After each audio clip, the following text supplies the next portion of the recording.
السلام علیکم ورحمۃ اللہ وبرکاتہ۔ امید ہے کہ آپ تمام خیر و عافیت سے ہوں گے۔ ابھی رمضان کا مہینہ چل رہا ہے اور آخری عشرہ چل رہا ہے، اور اس میں الحمدللہ ہماری کئی مائیں بہنیں بھی اپنے گھروں کے اندر اعتکاف کرتی ہے اور خوب دل لگا کر اعتکاف کی حالت میں عبادت کرتی ہے۔ تو کیا اگر اعتکاف کرتے ہوئے کسی عورت کو حیض آ جائے یعنی MC آ جائے تو کیا اس سے اس کا اعتکاف ٹوٹ جائے گا یا نہیں ٹوٹے گا؟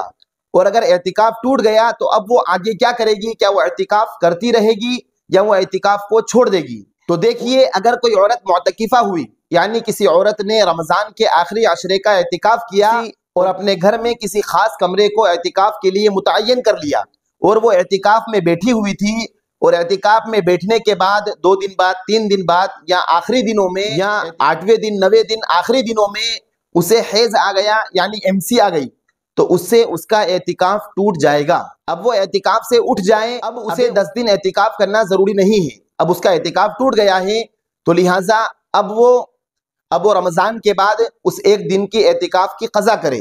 وہ اس طرح کرے، رمضان کے بعد کسی دن میں مغرب سے پہلے وہ اپنے گھر میں کسی خاص کمرے میں بیٹھ جائے اور پوری رات اس میں عبادت کرے یا آرام کرے، لیکن بغیر ضرورت کے اس گھر سے باہر نہ جائے، اور پھر صبح میں روزہ رکھے، اور روزہ رکھنے کے بعد دوسرے دن شام کو یعنی شام کو افطاری کرنے کے بعد اعتکاف سے اٹھ جائے۔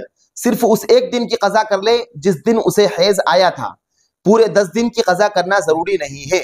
اور عورت کے لیے بہتر تو یہی ہے کہ جب اسے اس کی تاریخ معلوم ہو تو پھر وہ آخری عشرے کا اعتکاف نہ کرے۔ جس عورت کی تاریخ آخری دنوں کے اندر ہو یعنی 20 رمضان کے بعد سے عید کے دنوں کے درمیان اگر اس کی تاریخ ہو تو اسے اعتکاف میں نہ بیٹھنا یہ زیادہ بہتر بات ہے۔ البتہ اگر یہ 10 دن میں اس کی تاریخ نہیں ہو تو پھر وہ اعتکاف میں بیٹھے، یہ زیادہ اچھی بات ہے۔ لیکن اگر اعتکاف میں بیٹھے ہوئے اگر عورت حالت حیض میں آ گئی تو اس سے اس کا اعتکاف ٹوٹ جائے گا، بعد میں اسے اس 1 دن کا اعتکاف کی قضا کرنی پڑے گی اور 1 دن روزہ رکھنا پڑے گا۔ حالانکہ جتنے روزے اگر چھوٹیں گے ناپاکی کی حالت میں ان تمام روزوں کو تو رکھنا ہے، لیکن اس 1 دن کے اعتکاف کی قضا بھی اس کے ذمے لازم ہوگی۔